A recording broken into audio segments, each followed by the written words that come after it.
The boy's breathing rattled like gravel in a tin cup. In war-torn France, 1944, where every choice could mean execution, one nurse's moment of mercy would become her greatest act of treason. Before we dive in, take a moment.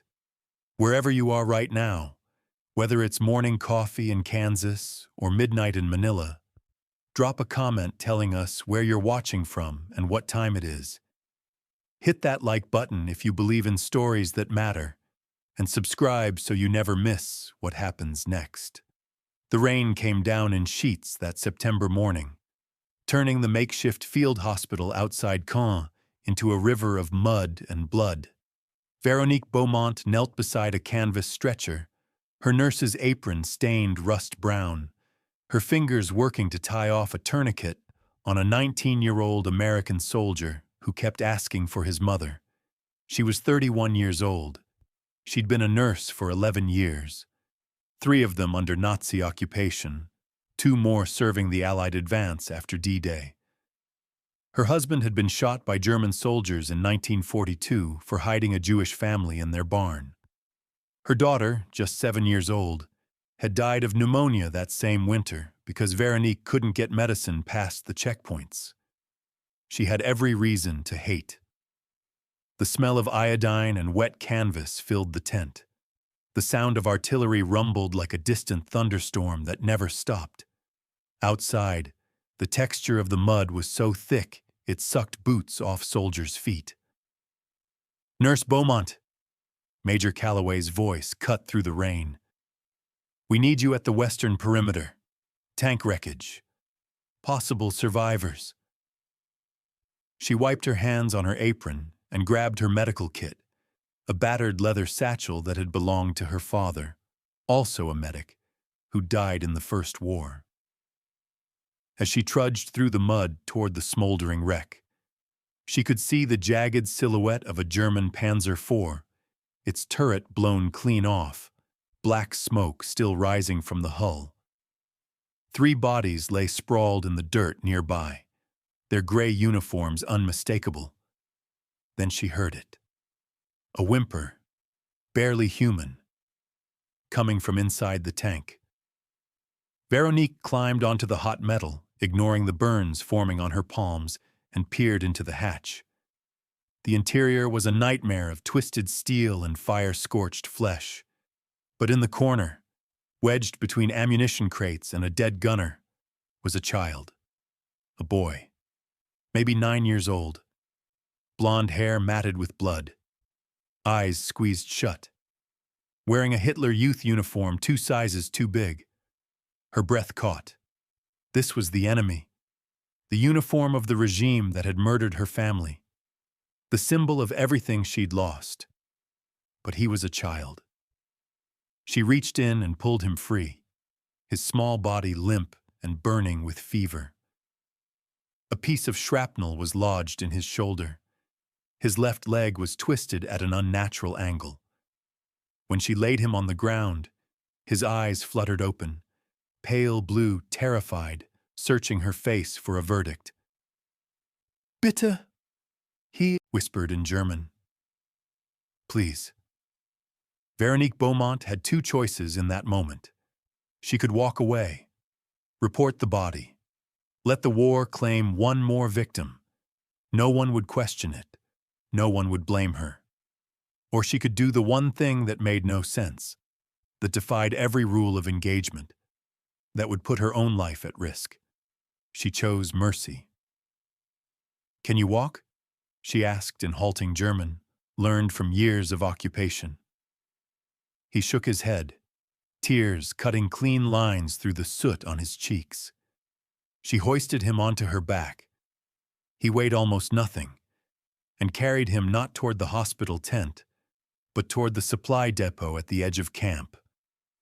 An old storage tent, rarely used, half collapsed and forgotten. She laid him on a bed of grain sacks, covered him with a wool blanket, and began extracting the shrapnel with forceps and no anesthetic. He bit down on a leather strap and didn't make a sound. The first twist had already turned. Veronique Beaumont wasn't just hiding a wounded child. She was hiding the son of the SS officer who had ordered her husband's execution. She'd seen his face in the boy's features the moment she pulled him into the light. The same sharp jawline, the same pale eyes. She'd memorized that face 2 years ago, when Sturmbannführer Klaus Reinhardt stood in her farmhouse doorway and gave the order to fire. She'd sworn then that if she ever saw him again, she would kill him. But this wasn't him. This was a child who had no choice in his birth, no say in his uniform. And now Veronique faced a question that would define the rest of her life. How much of our humanity do we surrender in the name of justice? As the rain pounded the canvas above them and the boy drifted into fevered sleep, Veronique Beaumont made a decision that would cost her everything and save the one thing that mattered most. But she didn't know yet that the boy was carrying something hidden in the lining of his jacket. Something that would change the course of the war. The boy woke screaming in the night. If anyone heard him, Veronique's act of compassion would become her death sentence. She clamped her hand over his mouth, gentle but firm, and whispered in German, "Shh, Kleiner. Shh, little one. Shh." His body went rigid beneath her touch, eyes wide with animal panic, before he recognized her face in the lantern light and went limp again. The fever was worse now. His forehead burned like a coal. She dipped a cloth in rainwater collected from the tent's corner and pressed it to his temples, his neck, his wrists. Outside, the camp was alive with movement. Soldiers rotating shifts, engines growling, the clank of mess kits and low rumble of exhausted conversation. "What's your name?" she asked. "Dieter," he whispered.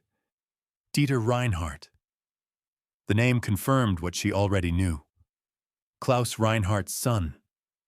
The boy didn't seem to realize who she was, didn't recognize the farmhouse or the woman whose life his father had destroyed. He was just a child, lost in a nightmare he didn't understand. "Why were you in the tank, Dieter?" His lip trembled. "Papa said I had to learn, that the Führer needed strong boys, that cowards." He trailed off, his voice breaking. "I didn't want to go." Veronique felt something crack inside her chest. This wasn't the monster she'd imagined. This was a boy forced into uniform, into battle by a father who valued ideology over innocence. Over the next 3 days, she developed a routine. At dawn, she'd report to the main hospital tent, tending to the endless stream of wounded soldiers, Americans, Canadians, British, French resistance fighters. She worked with mechanical efficiency, her hands steady even as her mind raced with the secret she carried. At noon, she'd slip away during the chaos of lunch service, claiming she needed to inventory supplies. She'd bring Dieter soup stolen from the officer's mess, bread wrapped in cloth, water in a canteen. She'd change his bandages, check his fever, splint his leg with scrap wood and strips of canvas. He never complained. On the 3rd night, as she cleaned the wound on his shoulder, he spoke softly. "You lost someone." It wasn't a question. Veronique's hands stilled. "What makes you say that?" "The way you look at me," Dieter said, "like you're seeing someone else." She swallowed hard. "I had a daughter. She was 7. She died because of the occupation. I'm sorry." The simplicity of those words, spoken by the son of her enemy, nearly broke her. "Your father," she began carefully. "Do you know what he did during the war?" Dieter looked away. "I know he hurt people. I heard him talking with other officers.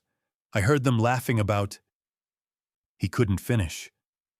"I hate him." Veronique studied the boy's face. The shame, the guilt, the desperate need to be anything other than his father's son. "You are not your father," she said quietly. "You are only yourself." That night, while checking his jacket to mend a tear, she found it. Sewn into the lining, wrapped in oilcloth, was a folded document. She pulled it free by lantern light and opened it with trembling fingers. It was a German military map, marked with troop positions, supply routes, and defensive fortifications. But more than that, handwritten notes in the margins, dates, coordinates. Intelligence that could save Allied lives. Intelligence that could shorten the war. "Papa made me carry it," Dieter said from the cot. She hadn't realized he was awake. "He said if anything happened to him, I had to get it to the command post at Falaise. He said it was important, that the Reich depended on it." Veronique's mind raced. This map was worth more than gold. If she turned it over to Major Calloway, she'd be a hero. The intelligence could prevent ambushes, redirect supply lines, save hundreds of Allied soldiers. But turning over the map meant revealing Dieter, and revealing Dieter meant his execution. She looked at the boy, at his pale face and frightened eyes, and made her second impossible choice. She would keep the map hidden. She would protect him first. The weight of that decision settled on her shoulders like stones.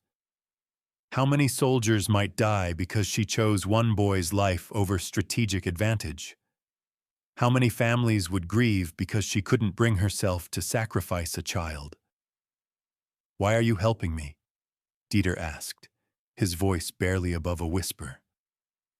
Veronique folded the map and tucked it into her own pocket. "Because someone has to remember that we're human beings before we're soldiers, before we're French or German, before we're anything else." She didn't tell him that she'd recognized his father's name. She didn't tell him that every time she looked at his face, she saw the man who'd murdered her husband. She didn't tell him that choosing to save him was the hardest thing she'd ever done. But as September bled into October and the Allied advance pushed deeper into France, Veronique Beaumont began to realize something that terrified her. She was starting to care for this boy. Not as an act of defiance or a moral stance, but genuinely. His quiet courage, his gentle questions, the way he drew pictures in the dirt with a stick when he thought she wasn't watching. Pictures of horses and houses and a world without war. He reminded her of what her daughter might have become. But outside the tent, suspicion was growing. Corporal Daniels, a supply clerk with sharp eyes and too much time, had noticed her disappearances. He'd seen her slipping away with extra rations. He'd heard sounds from the old storage tent that didn't belong. And on the morning of October 12th, 1944, he decided to investigate. As Veronique walked toward the tent with a bowl of soup hidden under her coat, she had no idea that everything was about to unravel. The boy who'd lost everything was about to cost her everything, too. Corporal Daniels was already inside the tent when Veronique pushed through the canvas flap. The moment she saw his face, shocked, angry, calculating, she knew her secret had died. "A German," Daniels said, his voice flat with disbelief. "You've been hiding a German boy in Allied camp for 3 weeks." Dieter sat up on his cot, eyes wide with terror. His leg was still splinted, his shoulder bandaged, but the fever had finally broken. He looked healthier now, strong enough to stand trial, strong enough to face a firing squad. Veronique stepped between them, her body a barrier. "He's a child, Corporal. He was wounded. I took an oath." "Your oath is to Allied soldiers, not the enemy?" Daniel's hand moved to the pistol on his hip. "Major Calloway needs to know about this immediately." "Wait." Veronique's voice cracked. "Please, just listen."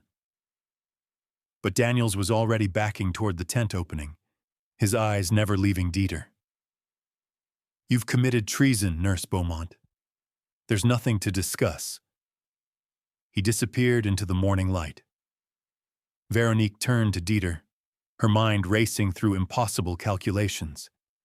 They had minutes, maybe less. She could run with him, but where?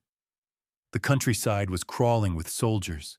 She could claim ignorance, but the evidence was undeniable. She could plead mercy, but mercy was a luxury war rarely afforded. I'm sorry, Dieter whispered. This is my fault. No. Veronique knelt beside him, gripping his shoulders. Listen to me. Whatever happens, you tell them I forced you. You tell them you were my prisoner. Do you understand? But that's not... Do you understand? He nodded, tears streaming down his face. The sound of boots in mud announced their arrival before the tent flap opened. Major Calloway entered first, his jaw set like granite, followed by Daniels and 2 military police officers with rifles. Behind them, drawn by the commotion, a small crowd of soldiers and nurses gathered outside, their faces pressed against the canvas, their whispers building like static. Calloway stared at Dieter for a long moment, then at Veronique. Is this true, Nurse Beaumont? You've been harboring an enemy combatant? He's not a combatant, Veronique said, her voice steady despite the trembling in her hands. He's a child who was forced into a tank by his father. He was dying when I found him. That doesn't change what he is. Calloway's voice was cold. Or what you've done. One of the MPs moved forward to grab Dieter, but the boy flinched so violently that even the hardened soldier hesitated. Veronique saw something flicker in Calloway's eyes, not sympathy exactly, but a recognition of discomfort. This wasn't clean. This wasn't simple. There's something else, sir, Daniels interjected. I found this on her. He held up the oilcloth-wrapped document he'd taken from Veronique's coat pocket while she'd been distracted. Calloway unfolded the map, and his expression transformed. Jesus Christ, this is German intelligence, troop positions, supply routes. He looked up at Veronique with something close to horror. How long have you had this? 3 weeks, she admitted. The crowd outside went silent. Do you understand what you've done? Calloway's voice was barely controlled fury. Do you understand how many men might have died because you withheld this information? I understand that if I'd turned it over, you would have executed a child. He's the enemy. He's 9 years old. The words hung in the air like a grenade. Veronique watched Calloway's face, searching for any crack in his military bearing, any glimpse of the human being beneath the uniform. She found nothing. Corporal Daniels, Calloway said, his voice formal now, distant. Escort Nurse Beaumont to the holding tent. She's under arrest for treason, aiding the enemy, and willful obstruction of military intelligence. As the MPs moved to take her arms, Veronique looked back at Dieter one last time. He was crying silently, his small frame shaking with the weight of guilt that wasn't his to carry. Sigh Stark, she said softly. Be strong. They led her out into the October morning, past rows of soldiers who'd trusted her, past nurses who'd worked beside her, past wounded men whose lives she'd saved. Their faces were a mixture of shock, betrayal, and something else she couldn't quite name. Disappointment, maybe, or fear that they might have done the same thing. The holding tent was a canvas cage at the edge of camp, guarded by 2 soldiers who wouldn't meet her eyes. Inside, she sat on a wooden crate and waited for whatever came next. But that evening, something unexpected happened. The tent flap opened and a figure slipped inside. Not a guard, not Calloway. It was Lieutenant Sarah Morrison, a British nurse who'd worked alongside Veronique for months. She carried a lantern and a folded blanket, but more importantly, she carried news. "They're going to court-martial you tomorrow," Sarah said quietly, setting down the blanket. "But there's something you need to know. Something about the boy." Veronique looked up. "What about him?" "After they took you away, Dieter started talking. He told them everything. About his father. About what he'd witnessed." Sarah paused, choosing her words carefully. "Veronique, do you know who Klaus Reinhardt is?" "He was the SS officer who killed my husband." Sarah's face went pale. "He's more than that. He's the butcher of Lyon. He's personally responsible for the execution of over 300 French civilians. He's wanted by every Allied command for war crimes." The recognition hit Veronique like a physical blow. She'd known Klaus Reinhardt had killed her husband. She hadn't known the full scope of his atrocities. She hadn't known that saving his son meant protecting the heir of a monster whose name would live in infamy. "There's more," Sarah continued. "The boy told Calloway something else. He said his father made him watch the executions. Made him stand beside the firing squads as a lesson in duty. He said he tried to run away twice, and each time his father beat him until he couldn't walk." Veronique closed her eyes. Where is Dieter now? Locked in the interrogation tent. They're debating what to do with him. Some want him tried as an enemy combatant. Others... She trailed off. "Others think he might be useful. Leverage against his father if they can find him. They want to use him as bait." Yes. Veronique's hands curled into fists. She'd saved this boy from one nightmare only to deliver him into another. And tomorrow, she would stand trial for the crime of choosing mercy over military advantage. But as she sat alone in that canvas cage, listening to the distant sounds of camp settling into uneasy sleep, Veronique Beaumont understood something crucial. She would do it again. Every time. Even knowing the cost. Because the moment we stop seeing children as children, the moment we let war turn us into the monsters we're fighting, we've already lost everything that matters. Outside, the guards changed shifts. Inside, a nurse who'd lost everything prepared to lose even more. And somewhere in the darkness, a German boy who'd been forced to become a soldier whispered prayers in a language his enemies couldn't understand. Tomorrow would bring judgment. But tonight, the question remained. What price are we willing to pay for our humanity? The court-martial convened at 0800 hours in a commandeered farmhouse that still smelled of hay and old leather. Veronique Beaumont's future would be decided in less than 2 hours by 3 men who'd never had to choose between a child's life and their duty. The room was cold despite the bodies packed inside. Officers, enlisted men, nurses who'd worked beside her, and journalists who'd gotten wind of the story and smelled blood in the water. They sat on mismatched chairs and upturned crates, their breath fogging in the October chill. At the front, behind a rough-hewn table, sat the tribunal.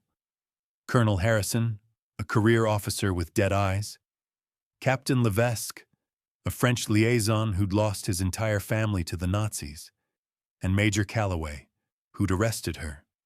Veronique stood between 2 MPs, still wearing her mud-stained nurse's apron because they hadn't allowed her to change. Her hands were cuffed in front of her. Her back was straight. "Nurse Veronique Beaumont," Colonel Harrison began, reading from a typed document. "You stand accused of treason against Allied forces, providing aid and comfort to the enemy, and willful obstruction of military intelligence.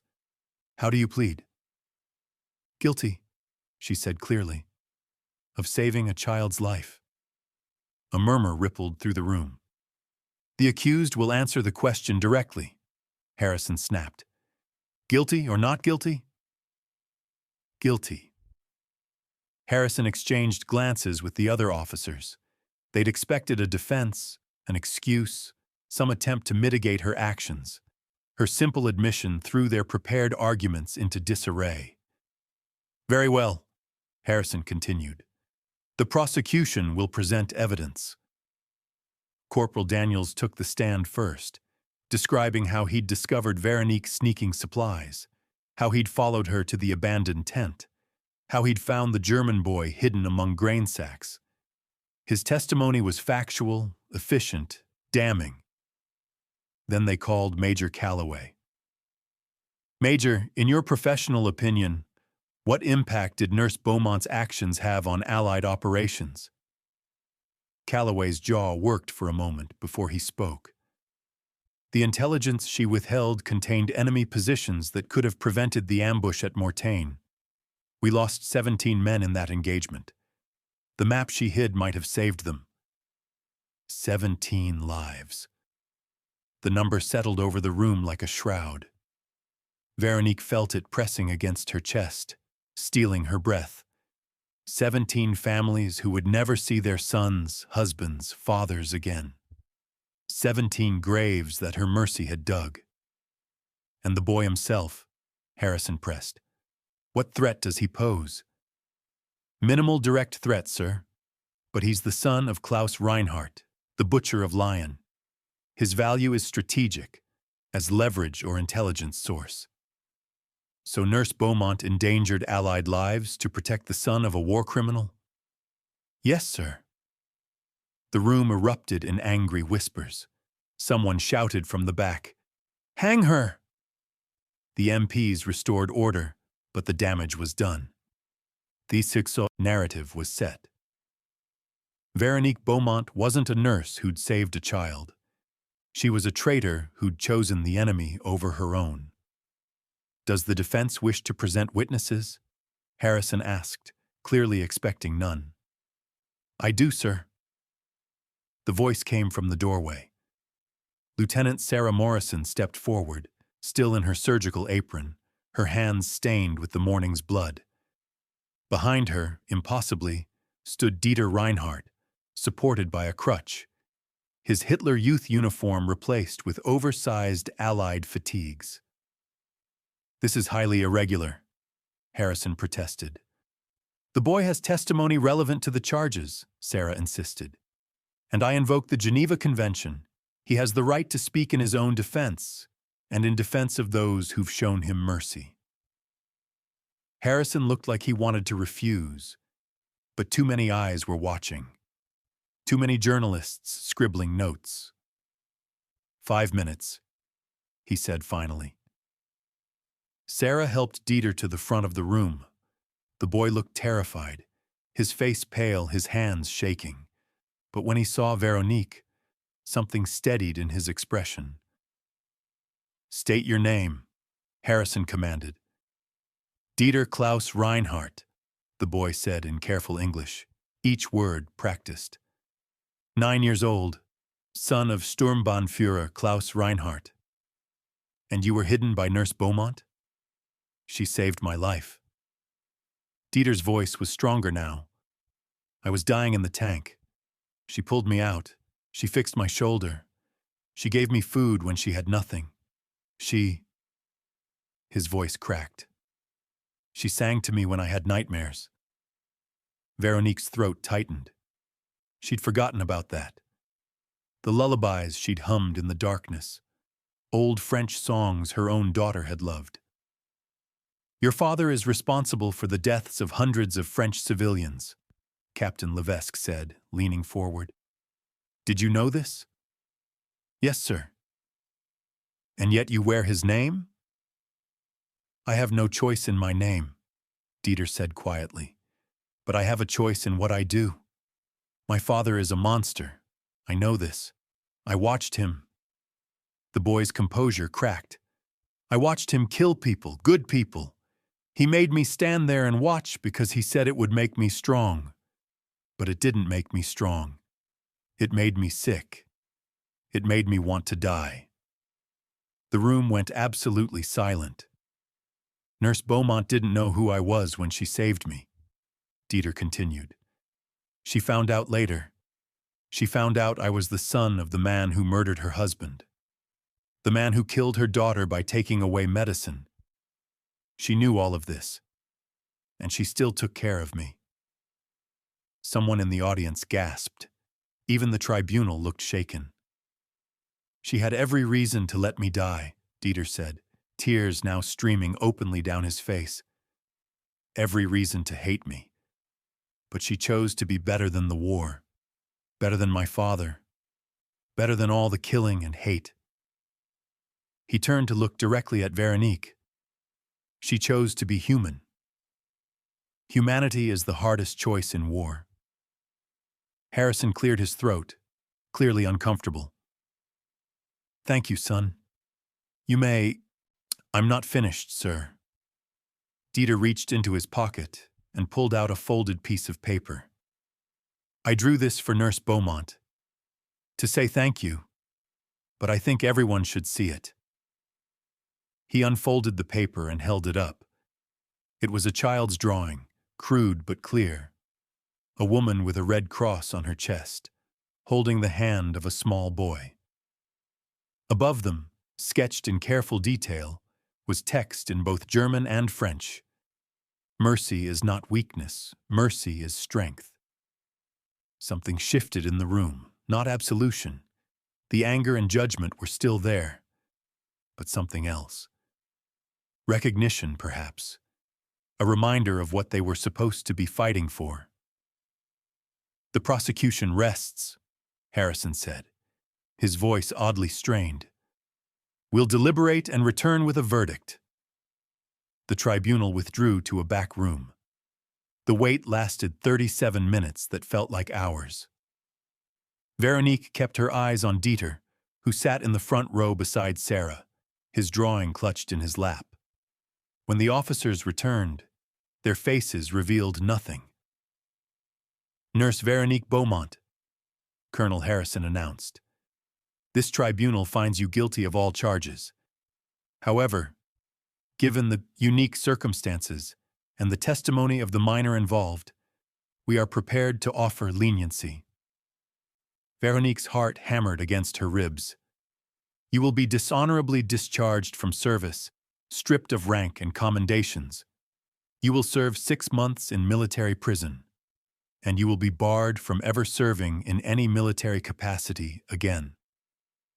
It could have been execution. It could have been decades, but it was still the end of everything she'd built, everything she'd been. However, Harrison continued, and now his voice softened almost imperceptibly, the boy will be placed in a civilian refugee camp rather than a POW facility. And when you've served your time, if you wish to petition for guardianship, he trailed off, leaving the possibility hanging unspoken.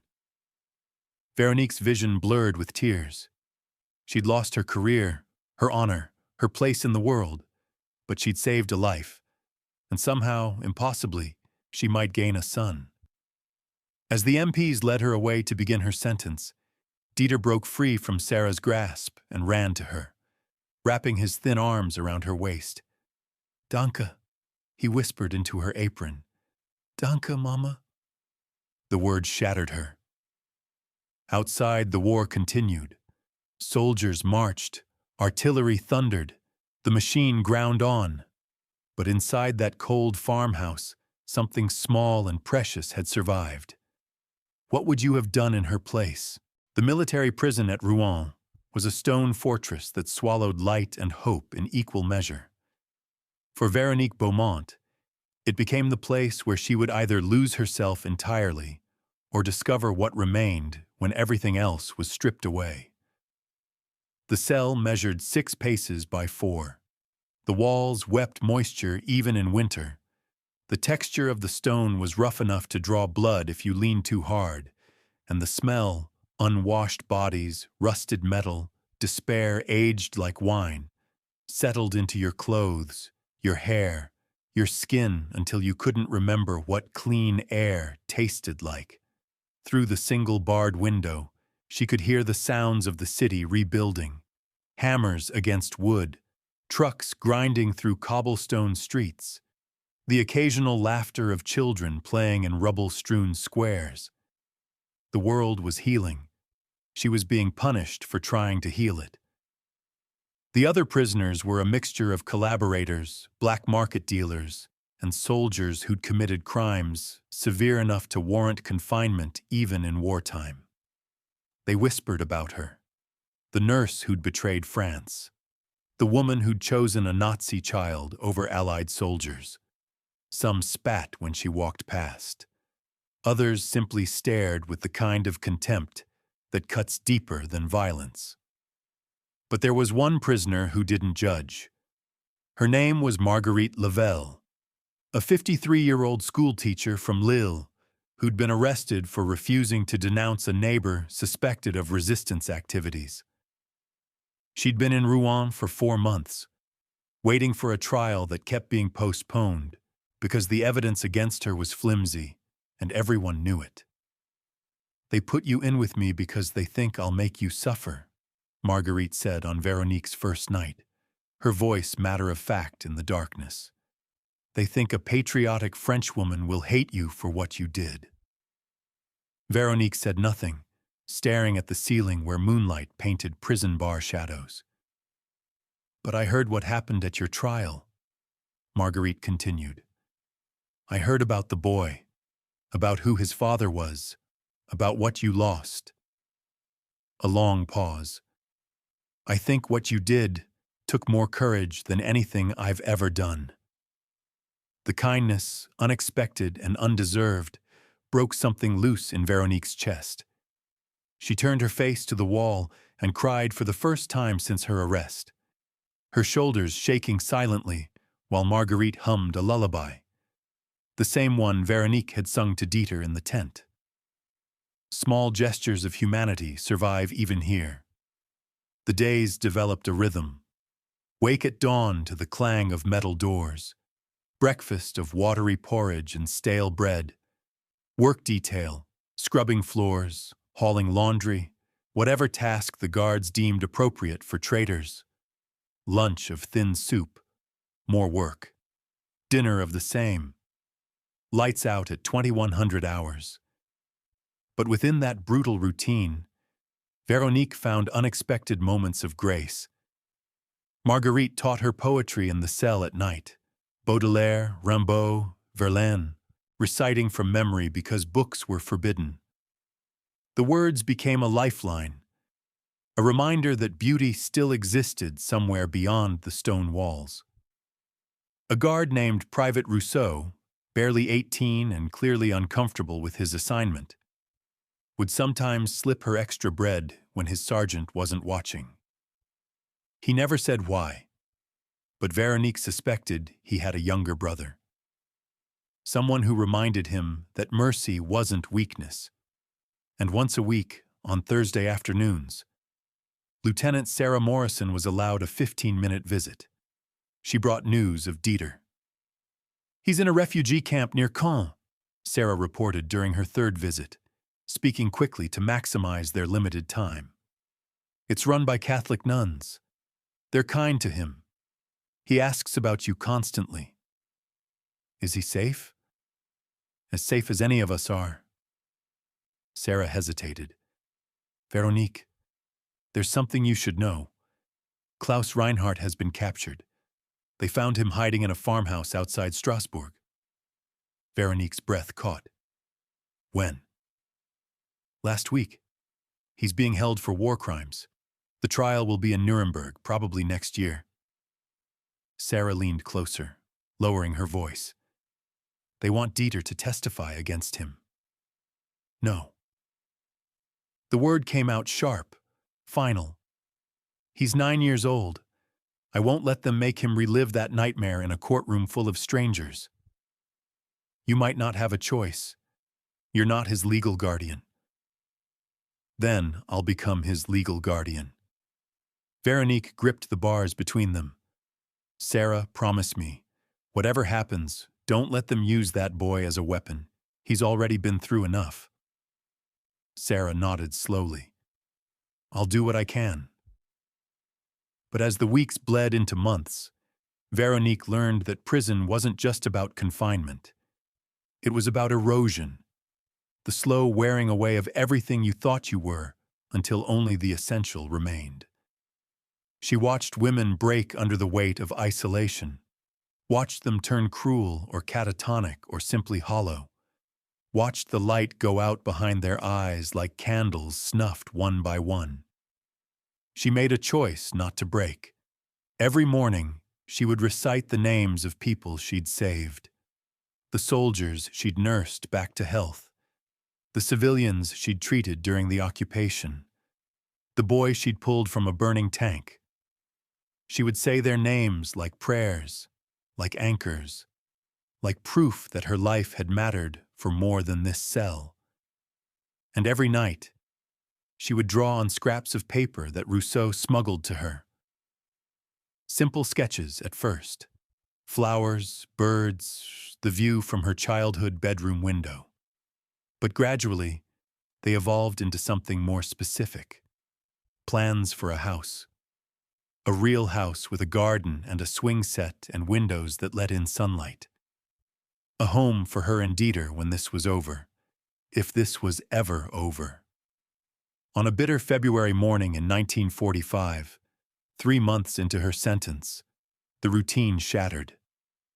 The warden himself came to her cell, flanked by 2 officers Veronique didn't recognize. Their uniforms were crisp, their faces grave.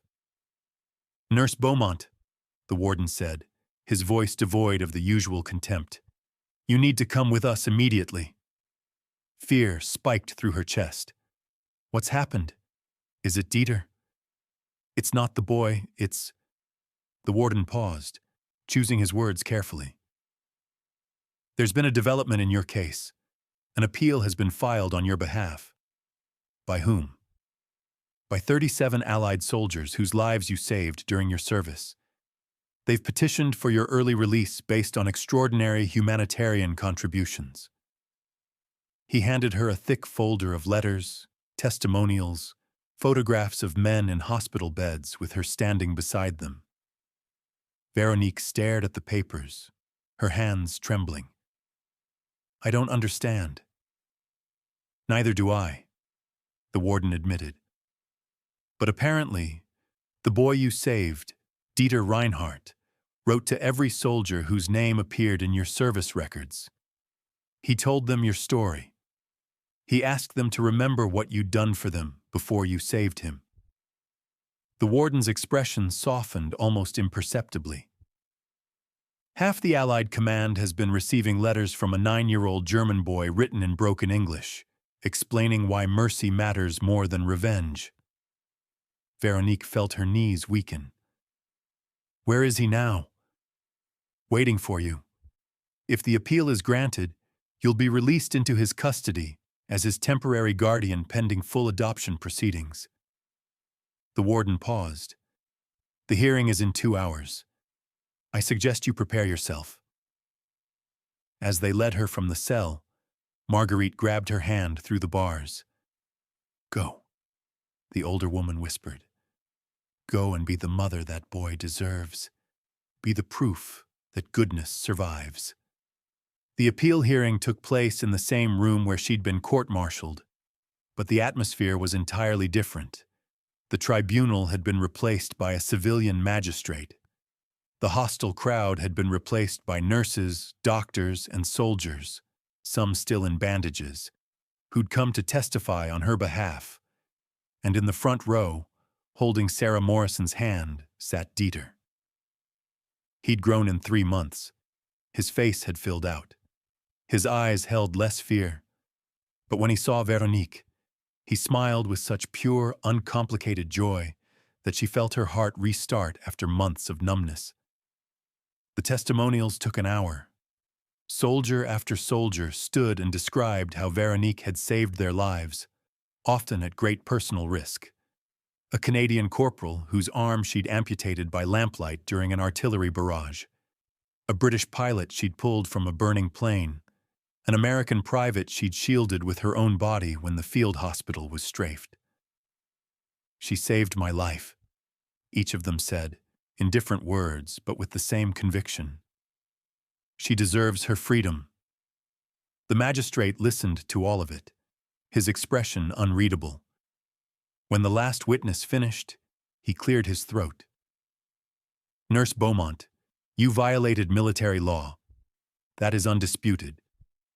But you also embodied the highest ideals of your profession, the preservation of life, regardless of circumstance. The court finds that your 3 months served, combined with your dishonorable discharge and the loss of your career, constitutes sufficient punishment. Veronique's vision blurred.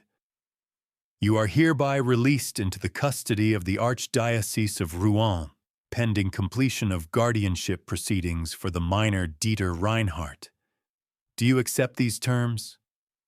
Yes, she whispered. Yes, Your Honor.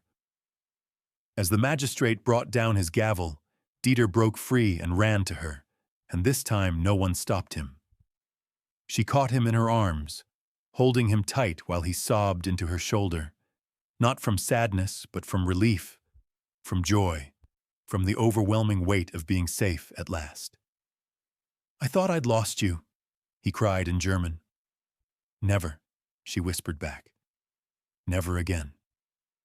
But outside the courthouse, in the gray February light, a man in a dark coat watched from across the street. He'd been sent by Klaus Reinhardt's allies, the ones who'd escaped capture, who still believed in the cause, who saw Dieter not as a child, but as property to be reclaimed. The battle wasn't over. It was just beginning. The safe house smelled of beeswax and old prayer books. Sister Marguerite, not the same woman from prison, but a Carmelite nun with kind eyes and capable hands, had arranged for them to stay in a converted rectory outside Rouen, while the adoption proceedings moved through their glacial, bureaucratic channels. The building sat on 3 acres of winter-dormant garden, surrounded by a stone wall that had survived both world wars. Inside, the rooms were sparse but clean. 2 narrow beds, a wooden table, a crucifix above the door. It should have felt safe, but Veronique couldn't shake the sensation of being watched. She'd noticed the man in the dark coat 3 times in the past week. Once outside the courthouse, again at the market where she'd bought bread and apples, and yesterday, standing across the street from the chapel where she and Dieter attended morning mass. He never approached, never made a threatening gesture, just watched with the patient intensity of a predator marking prey. You see him too, Sarah said when she visited on a cold March afternoon. It wasn't a question. Who is he? We don't know yet, but intelligence suggests Klaus Reinhardt had extensive connections. Former SS, Gestapo, Nazi sympathizers who've gone underground. They're calling themselves Die Spinne, the spider. Sarah's voice dropped. They're helping war criminals escape to South America. And they're not happy about Dieter testifying against his father. Veronique looked through the window to where Dieter played in the garden, building a fort from fallen branches under Sister Marguerite's watchful eye. He was laughing, a sound she'd never heard from him in the first weeks. He'd gained weight. He'd started drawing pictures of flowers instead of tanks. He was healing. They want to take him, Veronique said, or silence him. Sarah placed a pistol on the table between them. I'm not supposed to do this, but I can't protect you officially, and I can't sleep knowing you're defenseless. Veronique stared at the weapon. She'd spent 11 years saving lives. The thought of taking one made her stomach turn, but the thought of losing Dieter made her reach for the gun. Do you know how to use it? My husband taught me to shoot rabbits when we were first married. I hated it. Shooting a person is different than shooting a rabbit. Sarah's expression was grim. But protecting a child makes monsters of us all if necessary. That night, after Dieter fell asleep clutching the stuffed rabbit Sister Marguerite had given him, Veronique sat at the window with the pistol in her lap and watched the darkness. The attack came 3 days later, not in darkness as she'd expected, but in the bright morning light when guard was most likely to be down. Veronique was in the kitchen preparing lunch, vegetable soup made from winter stores and precious rationed meat, when she heard the sound of the garden gate opening. Wrong sound, wrong rhythm. Not Sister Marguerite's shuffling gait or Sarah's confident stride. She moved to the window and saw 3 men entering the garden. The one in the dark coat she recognized. The other 2 were younger, harder, moving with military precision. They weren't here to negotiate. "Dieter!" she called, keeping her voice calm despite the terror clawing at her chest. "Come inside, Schnell." The boy looked up from his fort, saw her face, and ran without question. She grabbed him as he burst through the door, pushing him toward the back bedroom. "Under the bed.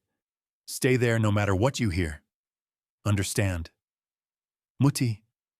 The word, mother, nearly broke her, but there was no time for emotion. "Hide. Now."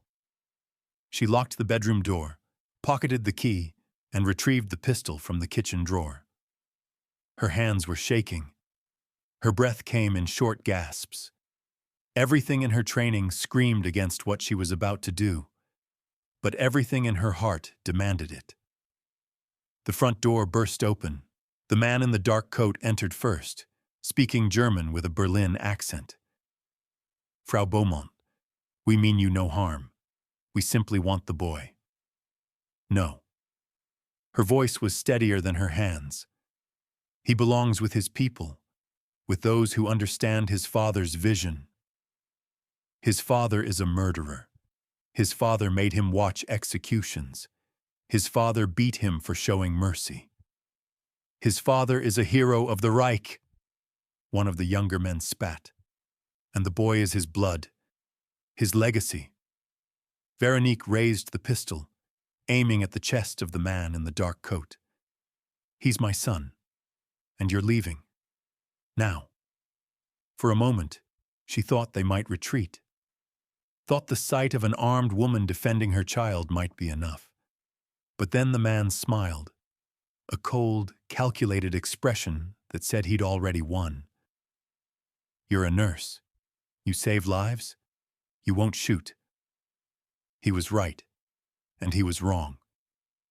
Because when he took a step toward the bedroom door, when she saw his hand move toward his own weapon, when she understood with crystalline clarity that the only thing standing between Dieter and a life of Nazi indoctrination was her willingness to become something she'd never been, Veronique Beaumont made her third, impossible choice. She pulled the trigger. The sound exploded in the small room, deafening, final. The man in the dark coat staggered backward, clutching his shoulder, his face twisted with shock. She'd aimed high, not to kill, but to stop. But the message was clear. "Get out," she said, racking another round with shaking hands. "Or the next one goes center mass." The 2 younger men grabbed their injured companion and retreated, but not before the one with the hardest eyes spoke. "This isn't over. Die Spinne doesn't forget. Die Spinne doesn't forgive." Then they were gone. Veronique stood in the silence, the pistol still raised, her whole body trembling with adrenaline and horror at what she'd done. The smell of gunpowder hung in the air. Blood stained the floorboards. She'd crossed a line she never thought she'd cross. "Mutti?" The small voice came from behind the locked bedroom door. She forced herself to lower the weapon, to slow her breathing, to become again the person Dieter needed her to be. "It's safe now, Liebling." She unlocked the door and he ran to her, burying his face in her stomach. She held him with one arm while her other hand still clutched the pistol, unable to let it go. "You protected me," he whispered. Always, she said. Always. But as she held him, she understood that protection wasn't passive. It wasn't clean. It required a willingness to become dangerous when danger threatened what you loved. The world had tried to teach her that mercy was weakness. Instead, she'd learned that mercy could be fierce, that love could roar. Sarah arrived within the hour, bringing military police and setting a protection detail. The man Veronique had shot was found in a Rouen hospital and arrested. His interrogation revealed the broader network of D-Spinny and led to 17 more arrests across France. But more importantly, it revealed something else. Klaus Reinhardt had been orchestrating the entire operation from his cell at Nuremberg, using smuggled messages and corrupted guards. He'd ordered the retrieval of his son not out of love, but out of pride. Dieter was his property, his legacy, his proof that the cause lived on. "This changes everything," Sarah said as they sat in the rectory that evening, Dieter finally asleep after the day's trauma. Reinhardt's trial was supposed to be routine. War crimes, execution, done. But now they have proof he's been running Nazi operations from custody. The prosecution wants Dieter to testify not just about what he witnessed, but about what his father is still doing. No. Veronique's response was immediate and absolute. "Veronique, this could end Die Spinne. This could save lives." "At what cost?" She gestured toward the bedroom where a 9-year-old boy slept with nightmares. "How much more does he have to sacrifice? How much more does he have to bleed so the world can have its justice?" Sarah was quiet for a long moment. "What if he wants to testify? He's 9 years old. He doesn't understand what he wants. Maybe you should ask him." The suggestion hung in the air between them. Veronique realized with uncomfortable clarity that she'd been making decisions for Dieter the same way everyone else had, assuming she knew what was best, never asking what he needed. The next morning, as they sat together in the garden watching early spring crocuses push through the half-frozen earth, Veronique asked the question she'd been avoiding. "Dieter, the people prosecuting your father want you to testify at his trial, to tell the judges what you saw, what he did. You don't have to answer now, but I need you to think about whether—" "I'll do it," he said immediately. "Liebling, you don't understand what that means. You'll have to stand in a courtroom full of strangers. You'll have to describe terrible things. You'll have to face your father." "I know." His small face was set with a determination that reminded her, painfully, of Klaus Reinhardt. But this was different. This was courage born from pain, not cruelty. "The men who came yesterday said I belonged to my father, that I was his legacy." Dieter looked up at her with those pale blue eyes that had once held only terror. "But I'm not his legacy. I'm yours. And if I testify, if I tell the truth, then maybe other children won't have to belong to fathers like him. Wisdom beyond his years." Veronique pulled him close. This boy who'd survived everything the world could throw at him and somehow emerged with his humanity intact. "You're braver than anyone I've ever known." "I learned it from you," he said simply. And in that moment, Veronique understood that the greatest act of motherhood wasn't protection. It was teaching your children to protect others, to stand up even when standing was terrifying, to choose mercy and justice in equal measure. The trial would be in April. They had 1 month to prepare. 1 month before Dieter Reinhardt would face his father and choose, once and for all, what kind of man he would become. The Palace of Justice in Nuremberg rose against the April sky like a monument to everything humanity had broken and was desperately trying to rebuild. Inside courtroom 600, Dieter Reinhardt would either bury his father's legacy or be buried by it. Veronique sat in the witness gallery, her hands clasped so tightly her knuckles had gone white. The room was enormous, high ceilings painted with faded murals of justice and law, rows of wooden benches filled with journalists, translators, military observers, and the ghosts of 6 million murdered souls watching from the walls. At the front, behind bulletproof glass, sat the defendants. 23 men in ill-fitting suits who'd orchestrated genocide with the efficiency of accountants.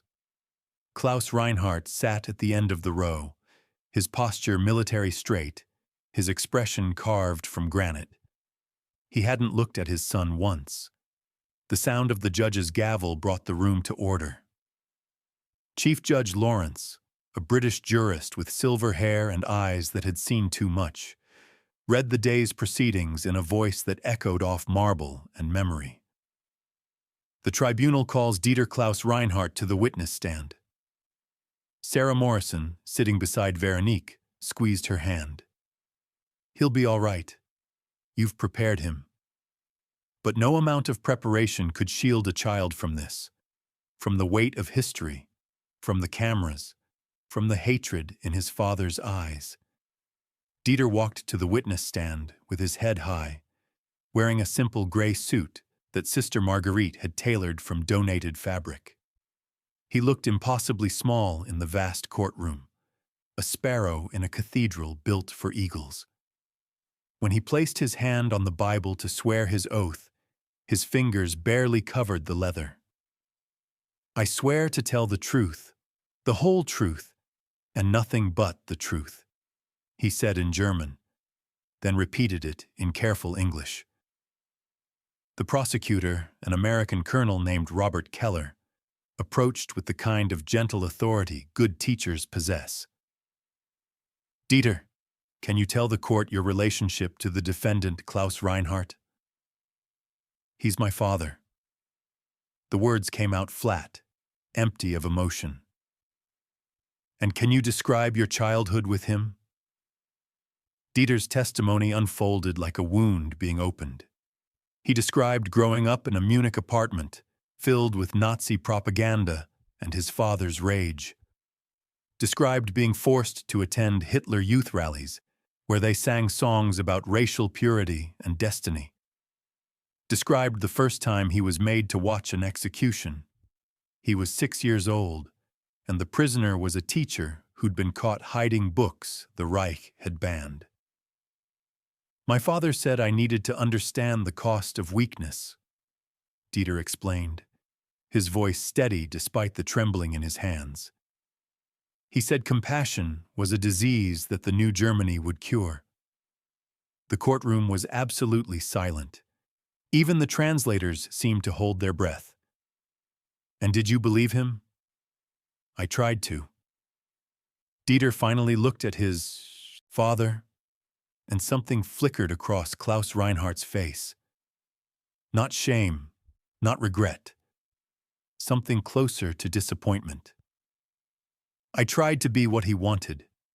I tried to stop feeling sad when people died. I tried to stop crying at night when I heard screams from the camps. I tried to become the son he needed. What changed? I met someone who showed me that kindness wasn't weakness, that saving a life mattered more than taking one."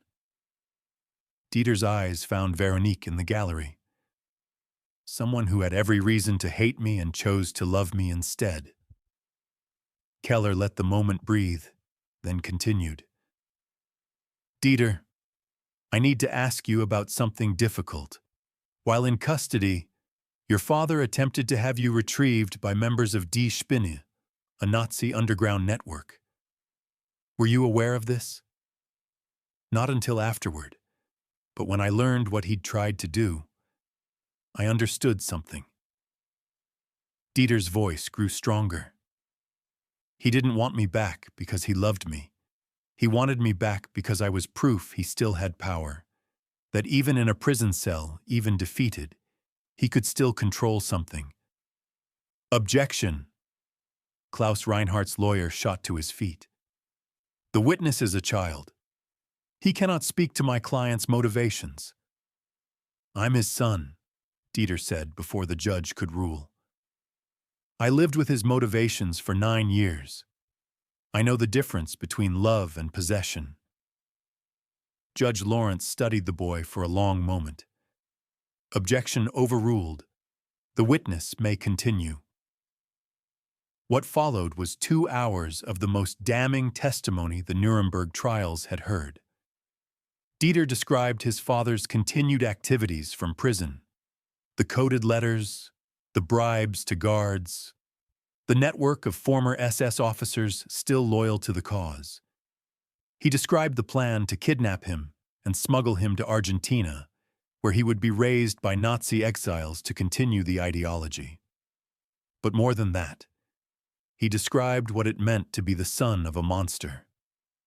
The constant surveillance, the tests of loyalty, the way his father would hurt animals to see if Dieter would cry, then beat him when he did, because German boys don't weep for lesser creatures.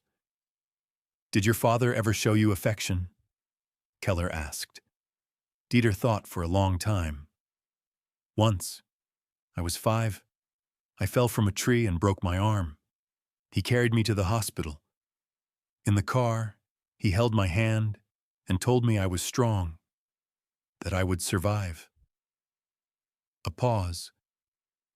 But when we got to the hospital and the doctor said I'd cried during the examination, my father didn't speak to me for 3 weeks. I realized then that he could only love me when I was in pain, but didn't show it. When I was broken but didn't bleed. That is not love.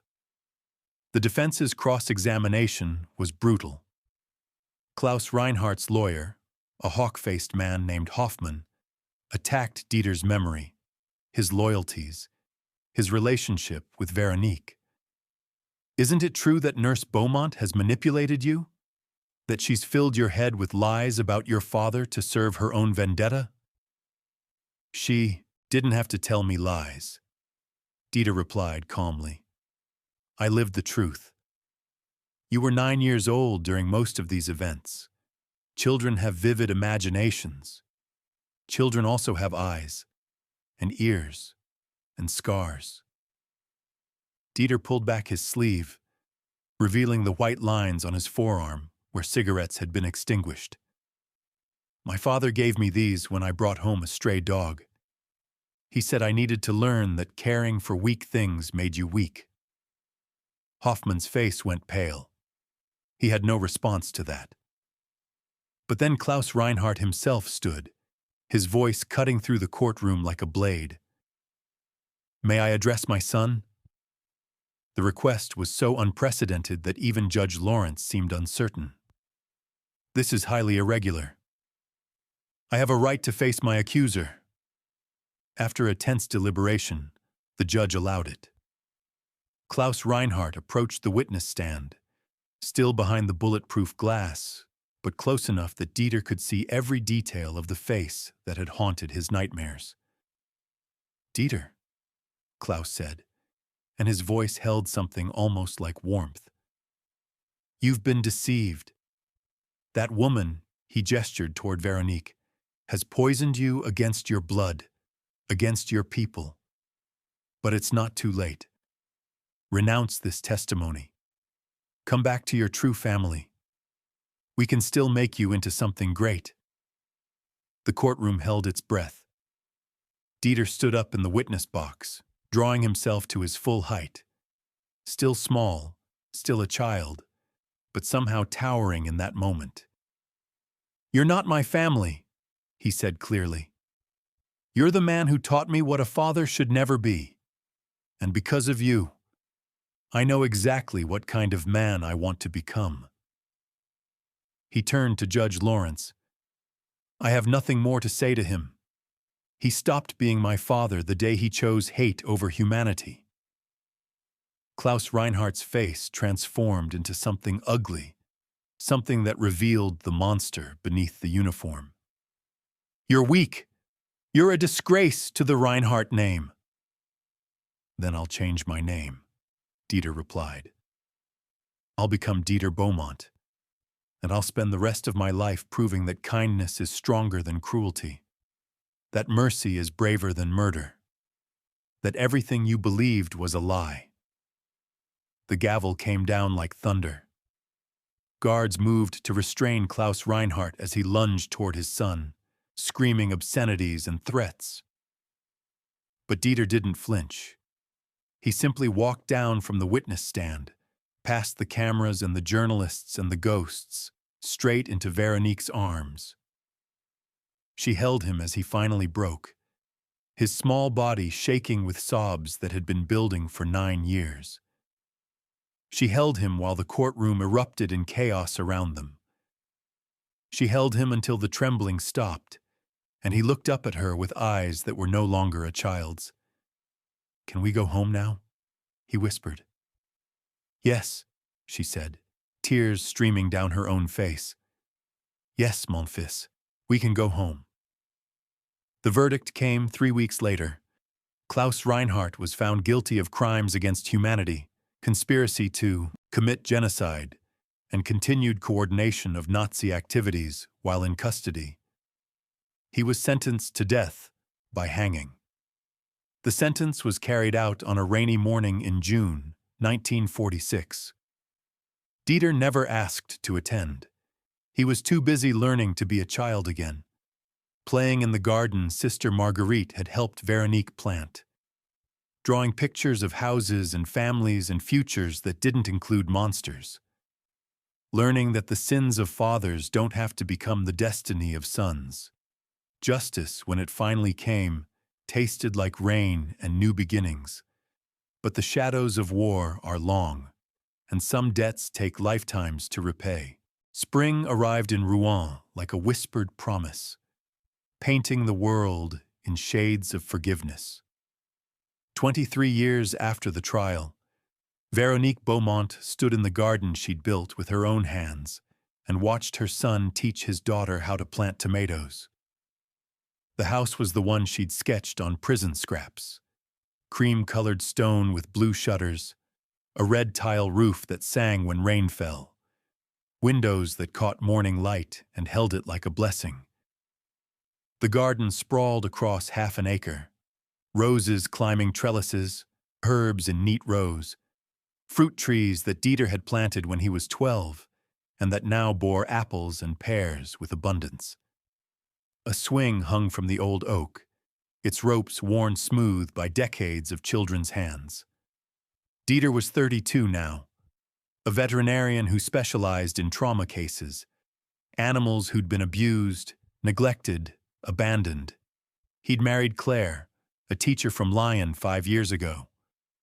Their daughter, Sophie, was 4 years old with her father's pale blue eyes and her mother's dark curls, and she'd never known a world where kindness was questioned. "Grand-mère," Sophie called, holding up a worm she'd discovered. "Look, he's helping the garden." Veronique walked over, her movements slower now. Arthritis had settled into her knees, and her hair had gone completely silver, but her smile was still bright. "He is indeed. What should we name him?" "Pierre," Sophie declared with the absolute certainty of childhood. "Pierre the worm. Perfect." She watched Sophie carefully return Pierre to the soil, Dieter guiding her small hands with infinite patience. The scene blurred slightly as tears threatened. Happy tears this time, the kind that came from witnessing grace compound over years like interest on a loan of mercy repaid 1,000-fold. The adoption had been finalized in October of 1946. Dieter Klaus Reinhardt had become Dieter Beaumont in a quiet ceremony attended by Sarah Morrison, Sister Marguerite, and 36 Allied soldiers who'd testified on Veronique's behalf. He'd taken her name with pride, spoken it like an oath, and built his entire life around the values she'd shown him in a canvas tent when the world was burning. After the war, they'd returned to what remained of her family's farm outside Caen. The barn where her husband had been shot was gone, burned by retreating Germans. But the land remembered. They'd rebuilt slowly, stone by stone, season by season. Dieter had finished his education, excelled in sciences, particularly biology. When asked why he wanted to work with animals, he'd said simply, "Because they don't choose cruelty. When they're violent, it's because they've been hurt. They deserve someone who understands that healing is possible." He'd never spoken to another member of the Reinhardt family. Klaus's brother had attempted contact once in 1952, sending a letter that began, "Your father was misunderstood," and ended with a request for Dieter to reclaim his true heritage. Dieter had burned the letter in the fireplace without finishing it. Some bridges, he'd told Veronique, are meant to stay burned. Now, watching him teach his daughter about earthworms and photosynthesis, Veronique understood that the best revenge against evil is simply to live well, to love deeply, to raise children who never doubt they're worthy of gentleness. "Veronique!" Claire emerged from the house carrying a tray with tea and fresh pastries. "Come sit. You've been on your feet all morning." They gathered at the patio table beneath a wisteria arbor that Dieter had built for his mother's 65th birthday. Sophie climbed into Veronique's lap, sticky fingers leaving soil prints on her grandmother's dress. No one minded.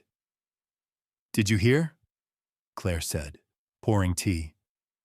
"The museum in Paris contacted Dieter again. They want to include his testimony transcript in their new World War II exhibit. They say it's one of the most powerful examples of moral courage they've encountered." Veronique looked at her son, who shifted uncomfortably. He'd always been private about his past, never seeking attention or accolades. He'd lived quietly, helped people quietly, loved quietly. "What did you tell them?" Veronique asked. "I said yes," Dieter replied, surprising her. "Not for me. But Sophie asked me last week why I don't have grandparents like her friends do. I realized I've been so focused on forgetting the past that I haven't given her a way to understand where she comes from." He met Veronique's eyes. She should know that families aren't just blood. They're choices. They're people who see you at your worst and love you anyway. "Papa cried when he told me," Sophie announced matter-of-factly. "But he said they were happy tears because he has the best maman in the world." Veronique's throat tightened. "I'm the lucky one, ma chérie. I lost a daughter and gained a son. Life took everything, then gave me back more than I deserved." "You deserved everything," Dieter said softly. "You deserved a husband who wasn't murdered, a daughter who grew up, a peaceful life. Instead, you got me, a broken boy from the wrong side of history." "I got you," Veronique corrected, reaching across the table to take his hand. "And you were never broken. You were wounded. There's a difference." The distinction mattered. Broken things can't be fixed. Wounded things heal, often stronger than before. They sat together as afternoon shadows lengthened across the garden, talking about ordinary things. Sophie's upcoming birthday party, the new calf at the Girard farm down the road, whether the roses needed more pruning. The comfortable rhythms of a family held together not by obligation, but by deliberate, daily love. As evening approached, and Claire took Sophie inside for her bath, Dieter lingered with Veronique in the garden. The air smelled of lavender and fresh-turned earth. Swallows darted between the eaves, building nests for another generation. "Do you ever regret it?" Dieter asked quietly. "Maman, do you ever wish you'd walked away from that tank? That you'd chosen differently?" Veronique was quiet for a long moment, watching the last light paint gold across the roses. I regret the soldiers who died at Mortain. I regret the pain my choice caused. I regret that I couldn't save everyone. She turned to look at him fully. But regret you? Never. Not for a single second of any day since. Even when they court-martialed you? Even when you lost everything? I didn't lose everything. I lost a career. I gained a son. She smiled. The math was always in my favor. Dieter pulled her into a hug, gentle because of her arthritis, but firm enough to convey everything words couldn't. When they separated, his eyes were bright with unshed tears. "Thank you," he whispered, "for seeing me as a person when everyone else saw an enemy, for choosing mercy when vengeance would have been easier, for teaching me that who we become matters more than where we came from." "You taught me too," Veronique replied. "You taught me that hate is a choice, and so is love. That the most radical act in a world gone mad is simple human kindness." They walked back toward the house together as twilight settled over the garden like a benediction. Through the window, they could see Claire reading Sophie a bedtime story, the little girl's eyes already heavy with sleep. The scene was so ordinary, so perfect, that it ached. This was what they'd fought for, this exact moment. Not grand gestures or historical vindication, but the simple right to exist in peace. To tuck children into bed and plan tomorrow's garden work and drink tea while the world turned gently on its axis. Veronique paused at the door, looking back at the garden one more time. In the fading light, she could almost see them, all the people who'd made this moment possible. Sarah Morrison, who'd smuggled that first pistol and fought for their appeal. Marguerite Lavelle, the prison cellmate who'd taught poetry in darkness. Sister Marguerite, who'd sheltered them when danger came. Private Rousseau, who'd slipped extra bread through cell bars. The 37 soldiers who'd written letters for a nurse who'd once saved their lives. And somewhere in the shadows, impossibly, she could swear she saw her daughter, 7 years old forever, smiling with approval at the family her mother had built from the ruins of war. "Maman?" Dieter touched her arm gently. "Are you all right?" "Yes," she said, and meant it with her whole heart. "I'm exactly where I'm supposed to be." Inside, Sophie's voice drifted through the open window. "Tell the story again, Maman. The one about the brave nurse and the lost boy who found each other." Claire's voice, warm with love. "Once upon a time, in a war-torn land, a woman who'd lost everything found a child who had nothing. And because she chose kindness over hatred, mercy over revenge, they both discovered that families aren't born, they're built, one small act of courage at a time." The story continued, as all good stories do, passed from generation to generation, changing slightly with each telling but holding at its core an essential truth: that our humanity is measured not by the enemies we destroy, but by the vulnerable ones we protect. Veronique Beaumont entered her house, closed the door on the past, and stepped fully into the future she'd paid for with every choice that mattered. They say, even now, in Rouen, that on spring evenings when the wisteria blooms, you can see an old woman and a young boy walking through the garden together, her hand on his shoulder, his face turned up toward hers with absolute trust, reminding the world that some bonds transcend blood and some loves outlast empires. If you believe in stories where mercy triumphs, where kindness is the bravest choice, and where families are built from courage rather than circumstance, hit that subscribe button. Share this story with someone who needs to remember that even in our darkest hours, humanity survives in the smallest acts of grace. And drop a comment. What would you have done in Veronique's place? When the world demands we choose sides, how do we choose our souls instead? Thank you for listening. Until next time, remember, the most radical revolution is simply to love when the world insists on hate.